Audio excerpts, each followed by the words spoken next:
a gente vai tratar sobre os modais de transporte. E o que são os modais? São as modalidades de transporte, mas normalmente a gente chama de modal. Muito dificilmente você vai ouvir modalidade.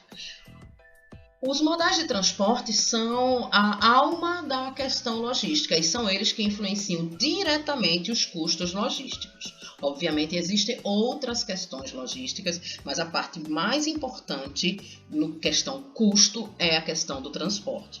Então, o transporte ele tem que ser eficiente e eficaz, de forma que a gente traga um menor custo para a empresa. Normalmente é nessa área que a gente busca o melhor desempenho, de forma a conseguir minimizar custos.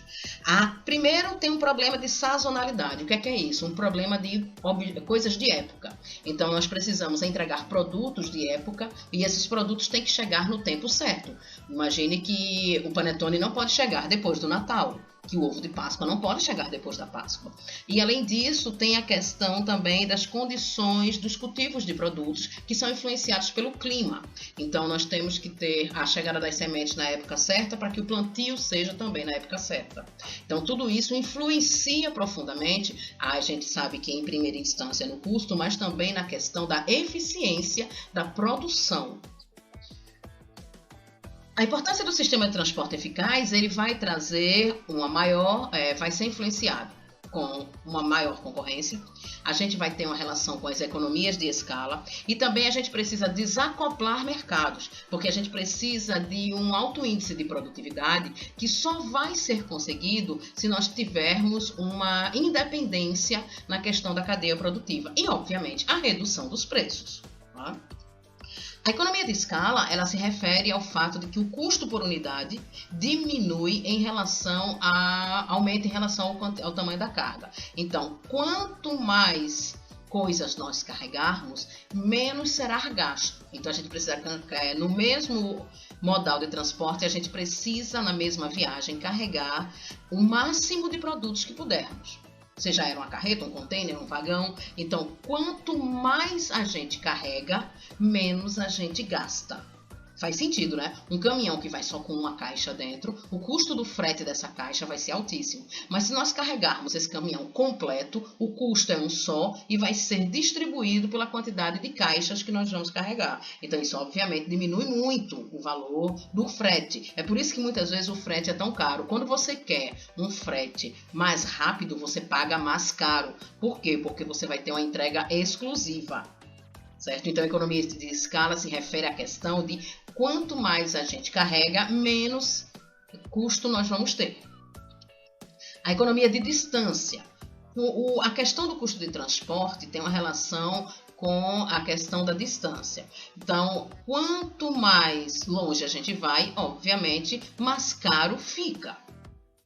Então, se você olhar aí no exemplo, um carregamento de 30 toneladas percorrendo 800 km tem custo inferior a 2 carregamentos de 400 km. E por motivos óbvios, né? Porque você vai ter um menor custo de combustível e também um menor custo de mão de obra. Lembrando que ainda tem que considerar as questões de seguro, né? Tipo, por causa de perda, roubo, extravio. Tem que considerar a questão da sazonalidade, né? Da entrega mais rápida por causa dos produtos de época, né? Tem que considerar as questões climáticas que vão influenciar também na entrega, as condições das estradas, a manutenção do veículo. Então, tudo isso está dentro do custo do frete. Muita gente enxerga o frete com apenas a entrega, não enxerga que temos que pagar combustível, a aquisição do veículo, a manutenção do veículo, a mão de obra, no caso o motorista, e os entregadores e também os carregadores. Então existe uma série de custos, a gente vai ver isso ainda em mais profundidade na próxima semana, mas vocês já antecedem, né, a visão dessa questão. Então o transporte não é algo tão simplório assim. Existem 5 modais de transportes básicos: o ferroviário, o rodoviário, o aeroviário, o hidroviário e o dutoviário. Nessa semana a gente já vai ter uma visão mais superficial. Na próxima semana nós vamos analisar passo a passo cada um desses modais. Então, o modal ferroviário. De todos, em termos de quantidade, ele é o mais eficiente. Ele carrega uma grande quantidade, ou seja, ele faz uso da economia de escala. Entretanto, ele perde na sua velocidade. No Brasil, nós temos pouca malha ferroviária. Os nossos investimentos, desde a ditadura militar até os dias de hoje, são apenas em transporte rodoviário. Para vocês terem uma ideia de comparação, um vagão carrega o equivalente a 180 caminhões. Então, cada vagão está carregando o que 180 caminhões carregam. E se você analisar, um processo muito eficiente. Com um bom planejamento, essa questão do tempo também pode ser dirimida e a gente só se preocupa realmente com a quantidade. Então, o transporte ferroviário no mundo inteiro é o transporte mais utilizado. O Brasil vai meio na contramão dessa questão, investindo muito em transporte rodoviário. O transporte ferroviário, ele carrega o equivalente a 180 caminhões por vagão. Ele tem um custo reduzidíssimo de combustível, 5 vezes menos que um caminhão, então ele carrega o equivalente a 180 caminhões e ele só gasta 1/5 que um caminhão utiliza. Então é um custo muito baixo e por isso é muito mais barato. E a infelicidade é que nós não temos uma malha ferroviária tão boa assim.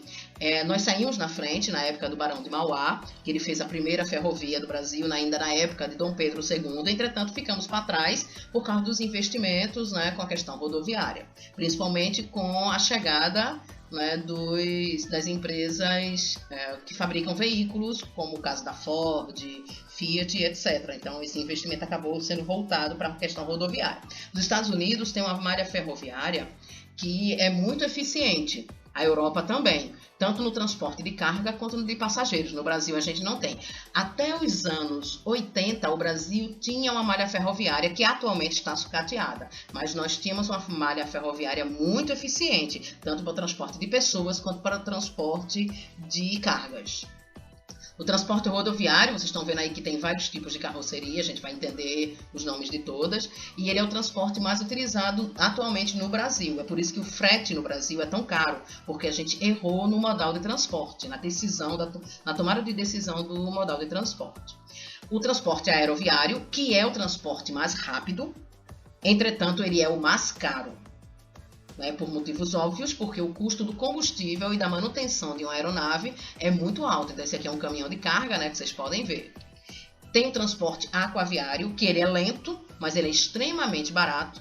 No Brasil, nós poderíamos ter uma malha hidroviária, né, aquaviária muito eficiente, tanto marítima, porque nós temos 8.000 quilômetros de costa marítima no nosso país, e nós temos 1 bilhão de quilômetros de rios, o que poderia levar toda a nossa produção. Na região norte do nosso país, a gente faz uso do transporte aquaviário. Entretanto, nas outras regiões não é utilizado assim, mesmo tendo muitos rios aqui no Brasil, no Brasil como um todo. Em outros países isso é muito utilizado e também nas exportações. A maioria das exportações que nós temos e importações são de transporte aquaviário, como vocês estão vendo aí nesse transportador que leva os containers, né? E o transporte dutoviário, que normalmente não é muito visto. Isso aí é uma foto de uma refinaria, onde vocês estão vendo, né, toda a questão dos dutos que são utilizados.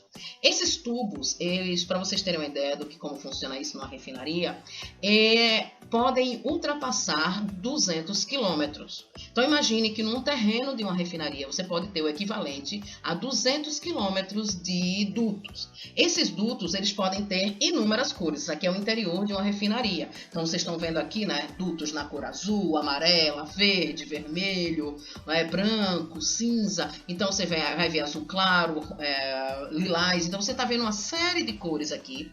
Quando for na próxima semana, nós vamos estudar essas cores com mais ênfase e vocês vão entender o que passa em cada tubulação dessa. Elas têm cores diferentes porque elas têm propósitos diferentes. Não é meramente estético não, tá? Isso aí tem um propósito e tem distâncias regulamentares. Vocês podem ver que existem distâncias diferentes aqui entre os tubos. Alguns podem estar juntos, outros trabalham separadamente. Vocês devem estar observando aqui. Então existe uma sinalização, existe toda uma série de coisas que são envolvidas nessa questão. Se você analisar aqui, ó, tem o sentido dos dutos do fluido que passa por ele. Então esse aqui é para cima, esse aqui vai para a direita, o outro vai para a esquerda. Então tudo isso tem uma influência.